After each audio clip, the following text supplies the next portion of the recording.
Hi everyone, this is Shantae, aka Shanteezy. Welcome to my analysis on Sunday, May 24th, 2020. I'm feeling much better than yesterday. Yesterday, I was out of it. I wasn't feeling good. My sinuses, allergies, everything was bothering me. But here am I. I'm here. I'm back in the game. I got a little future lipstick on me on this Memorial Day. My hair is out. I'm trying to let my hair grow because I think my hair was starting to fall out due to stress and due to because I am a mild anemic person, so like sometimes I go through hair loss. But here am I on this day. I'm going to get to my topics, but I have to address something in a minute. So I've been getting a lot of little criticism here and there about me doing my videos on Instagram, and that it will stark a nerve and it also will hinder me in my future opportunities. Let's just make this clear. I'm going to make this very clear. I do this because I love politics. I love politics. I love business. I love economics and accounting, of course. Numbers. I went to school for business. I have my bachelor's degree in business administration. I minored a little bit, but I was one class off of getting my minor. But I have my degree in business administration. So let's be clear. A lot of my classes tied into history because some of the economic policies and some of the accounting policies and the management policies. So when I talk about financial implications and what this administration is doing, criminally and immorally doing, as a citizen, that is my obligation. And as a person that has knowledge, that's what I'm here to do. I understand people want me to, succeed, but I am going to succeed because I know the Lord upstairs is going to let me succeed. I'm not bashing no one. I'm not talking about anybody. I'm not criticizing people that support, the current occupant of the White House. I'm not doing any of that to gain any clout. But so someone who's saying that this is not good for you, that's fine. That's your opinion. But I do this because, and then I'm not doing this for anybody else to have platforms or anything. I'm doing this because I always been a person that was very culturally aware and politically aware of everything since I was a child. I'm addressing this because I've been getting criticisms left and right. So when I do this for me. I do this so this way I can also spread my knowledge to people that don't watch the news or people that don't really understand and comprehend the policies. It's okay. I don't mind people disagreeing with me, but telling me that I can't express my views and give my analysis of things, it's like telling me that I need to shut up. Because I've been told many times to shh. Because I'm a person that has no filter. And that also never holds back of what I say. And I lost people in my life because of my mouth. And sometimes it could get me in trouble. It really can. But that's just me. And I think that's what makes me, and it took me a while to get comfortable in my own skin. So for folks that, are very scared of me addressing my political views and my analysis on everything, that's fine. I'm not doing this to gain clout. I'm just doing this so I can spread knowledge and spread things that I know. So that's what I do. So you do what you do, and I'm going to do what I do and get to these analyses. Anyway. The coronavirus, that's what we're going through. We are day 85 or day 84 in this pandemic of quarantine. Some places are still quarantined and some places are not. I know I live in New York City, so I am quarantined. We don't know when we're going to open back up. And you know what? I'm fine with that. So that's a starter. The federal response, we are 1.6 million cases in. We are almost at 100,000 deaths. We about 98 deaths in. 98,000 deaths. And there's no mass testing, which, until this mass testing, I'm going to repeat, there is no mass testing. There's states like New York, I think is the only one that's doing actual mass testing. We got almost 800 sites, but we're doing testing. I don't know about other places that have that type of capacity, but we're doing testing. And Trump basically is golfing. today, which I'm not surprised. He's golfing. He golfs every now and then. Um, and he was interviewed, I think, on Fox. And I think he was somebody addressed the Columbia University's analysis of, their numbers of, if we would have did a national lockdown, like a national stay-at-home order, 36,000 deaths, 36,000 lives would not have not been lost, which is true. Because Columbia wasn't the only one that said that. Dr. Fauci said it. If we would have did a national lockdown, many lives would have been saved. And that's the truth. So Donald Trump, in his reply, said, Columbia is a liberal institution. No, it's a liberal and disgraced institution, and more. Columbia doesn't have. I work for Columbia. I work for Columbia University Medical Center as a temp. They have no political affiliation. Columbia is not even partisan. Columbia is no political, no religious institution. They're open. They open on Good Friday. They only close on Christmas and Thanksgiving.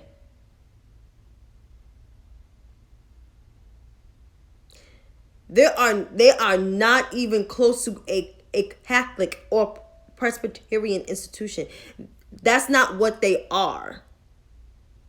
So for Trump to say they're very liberal, like, no way. If any kids that go to Columbia, some of them have conservative views. But he doesn't know because he's that dumb. And the last time I checked, according to Columbia's records, he actually donated to Columbia.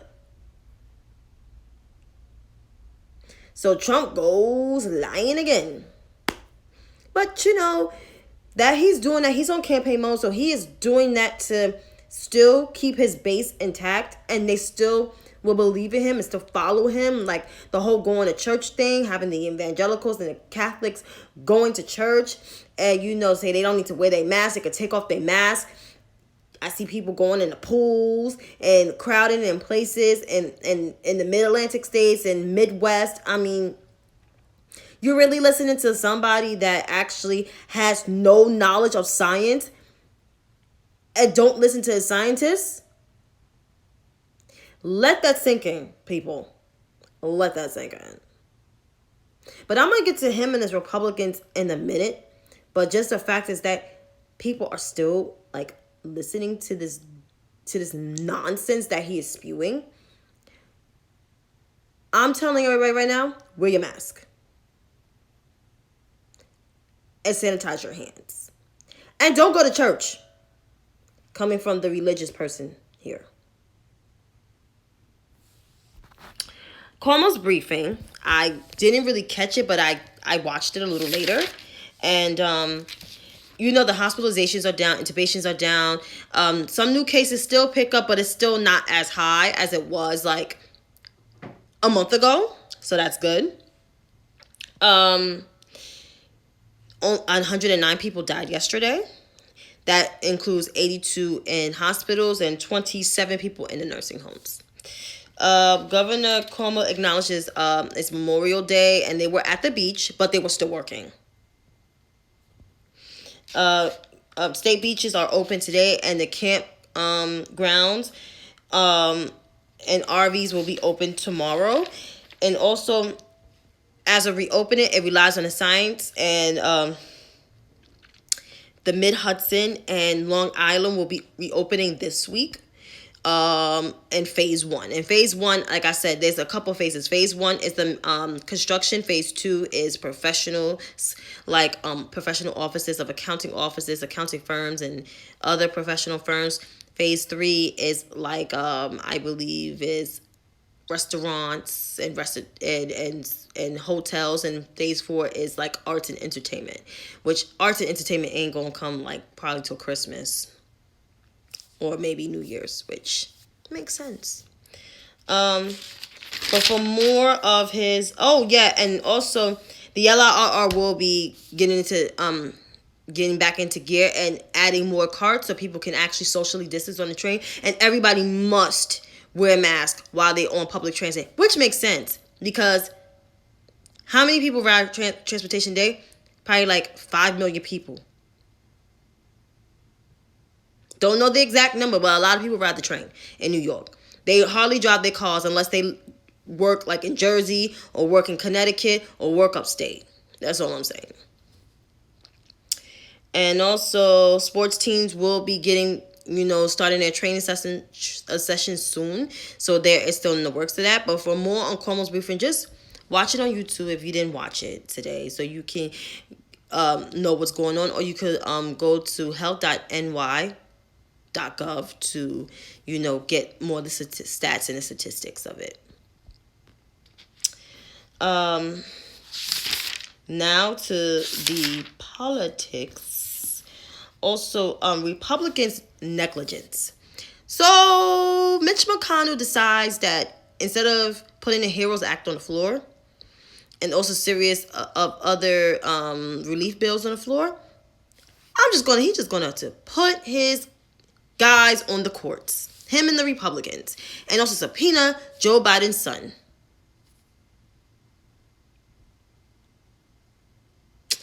I am waiting for the day of November 3rd when he gets his butt kicked in the polls. Because it's time for him it's time for somebody to retire him. Man or woman, whoever is running again, it's time for him to retire. It's time for him to go. Because what they're doing and trying to cut food stamps in the middle of this, trying to cut people's health care in the middle of this crisis, and trying to have people go back to work so they don't have to get unemployment benefits, it's shameful and it's negligent and it's risky. Like, people are dying at disproportionate rates, and they want to do all of this stuff, hateful stuff. Puts them in jeopardy. Remember, Democrats ain't doing nothing to them. They're doing this all to themselves. That's all I'm saying. And I'm going to keep it G just like that. And speaking of the Republicans, so reactions to Joe Biden's comments. Joe Biden, we all know what he said on the Breakfast Club, the moment that went viral. I have addressed it before. I thought it was a pretty decent interview because Charlamagne did ask some substantial questions. Like I said, I'm going to be clear. I don't like Charlamagne. Charlamagne, excuse me. I've said it before. I never liked him. He's part of the reason why I don't listen to the Breakfast Club. I don't like him at all. But I appreciate him asking questions to Joe Biden since it's been burning in him for quite a while. And that is all I'm saying. They press everybody. That's one thing I can say. They press everybody on questions. I'm not sure they kind of press Bernie on questions, but they do press people on questions. And Joe Biden had to answer to black media. And I think it was like a defense mechanism, or like, I'm too comfortable. Like, I know you, blah, blah, blah, blah, blah, blah. This and that and the third. My reaction to it is like, I was not really offended by the comments. I thought it was inappropriate coming from him. Like, he should not been so cavalier to say, come on, man. Like, no, like, you don't need to be doing that. Like, you were propelled. You were delivered by the African American community in my mom's home state of South Carolina. Let's just be clear. People put you there for a reason.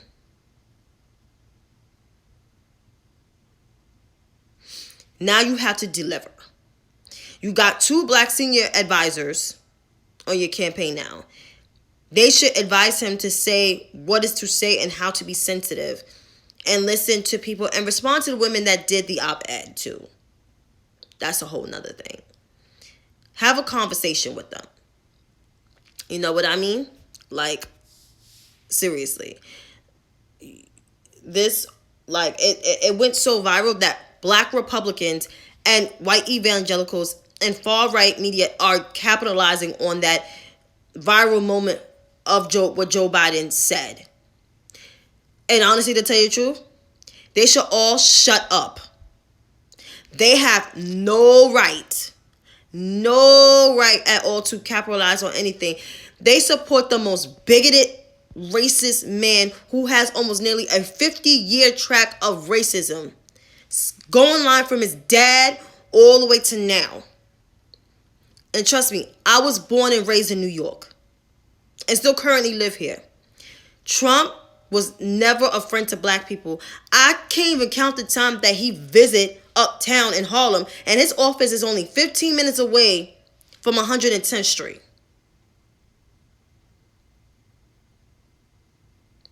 I never saw him going to a school in Harlem, to a camp in Harlem. I never seen it. Or maybe it's just me being young and naive at the time. I never seen it. Even in my teenagers, I never see him visit Harlem Children's Zone. Oprah visit, and Oprah's from Chicago. I never saw him visit. So even Bloomberg took a trip uptown, and he wasn't even liked neither. But Trump is full of it. So for him and his people to say it was racist of him, Nikki Haley saying it's racist of him, and y'all support a man that has a record of saying racist things. Black people, what the hell you gotta lose, and not renting to us back from Queens and Brooklyn, buildings in Queens and Brooklyn that they got, or even in Manhattan. Hiring black people only in low-level jobs. The only reason why he had black people in executive because of the Apprentice show. But I never saw black people that he has a specific type that works for him. Blonde hair and big boobs. And also, it's another thing I want to touch on. Oh, yeah, what he said about Hispanics, Mexicans are drugs and rapists. And keep in mind, Trump Hotel is down the block from where I live at.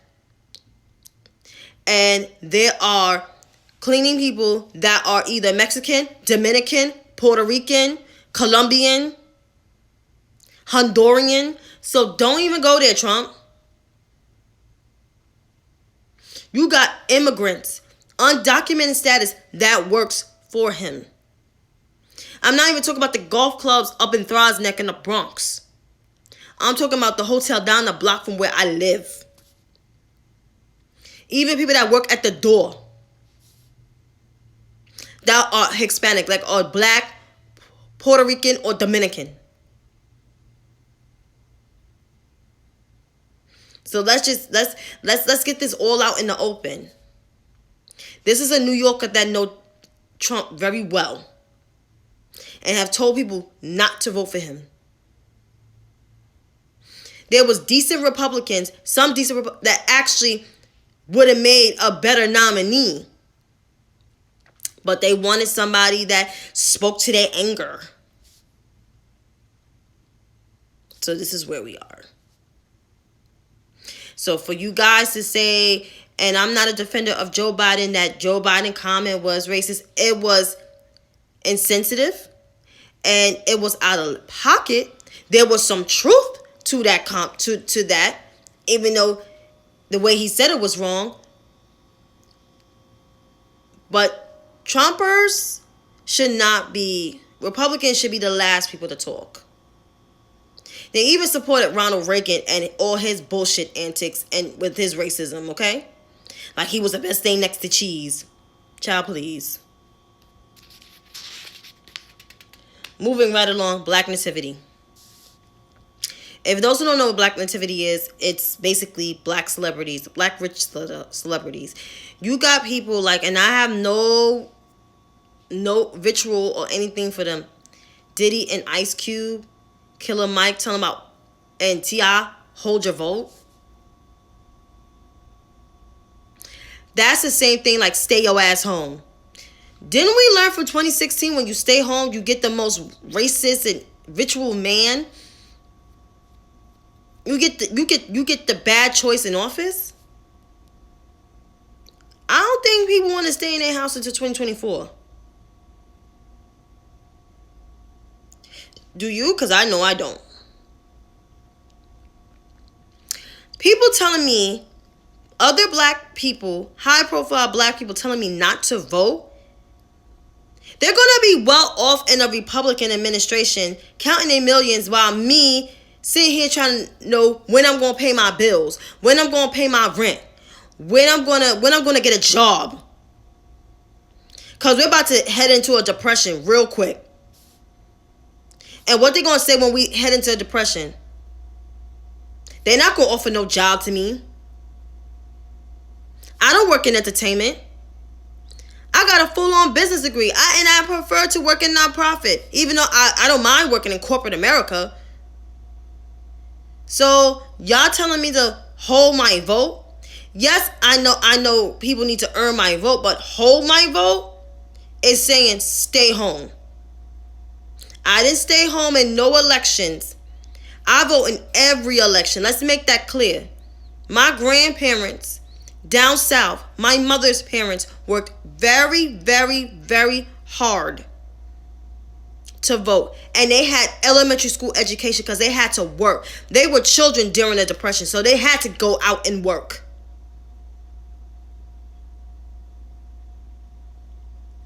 So people like Diddy and Ice Cube and Killer Mike and T.I. tell me to hold my vote while y'all still make millions of dollars being on TV or making records. That's not influencing the black community. There's people that did criticize Joe Biden but didn't tell us to hold your vote. Just make your demands, but holding your vote, that is extreme. That is extreme. So let's keep that energy, let's keep that in mind. And the same thing that goes for white progressives. They don't speak for us, period. Not all of them, but some, especially the males, don't speak for us. The women are treated differently. Some of the women will rally with us, and some of them are just a hot mess like the men. So therefore, listen to yourself. Don't sit out in an election. I don't care who you vote for. Trump, Biden, or the third party candidate, not Amash, which he's not running, thank God. But the other Green Party dude. I don't care who you vote for. Just vote. And if you're going to vote down ballot. Because remember, presidents are just figureheads. There's Senate, there's House of Representatives, there's state legislation, there's judges, council members if you're New Yorkers. So you got to think about those things. Because the legislative branch and the judicial branch is just as strong as the executive branch. And that's all I'm saying. If you want to know about them branches, just look it up. Don't look up Wikipedia, but look it up on like PBS or history.com.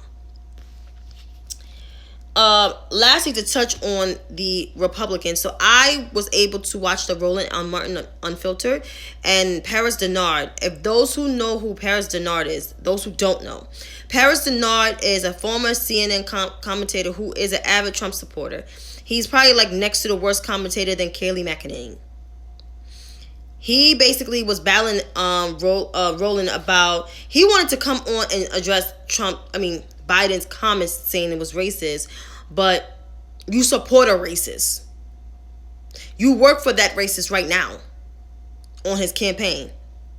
The black media outreach guy.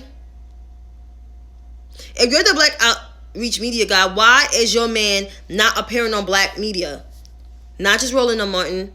Not just only the Breakfast Club. You got Tom Joyner, Angela Rye, Joy Reid, Don Lemon. Those are black people in media.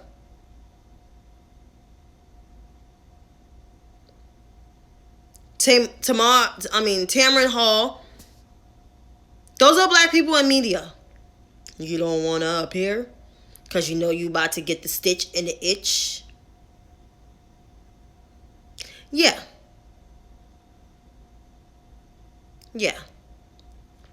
So Paris, all of that crap you were saying and lying, saying anyone can get a test, can get a test. I mean, there is no mass testing. So why lie?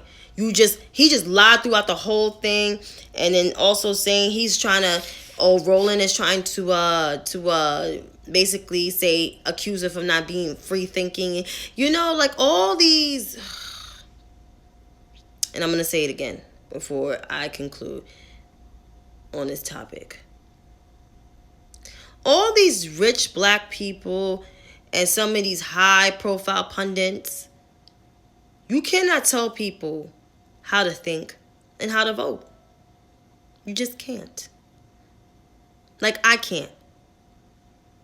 And I'm just a average working class girl from Harlem.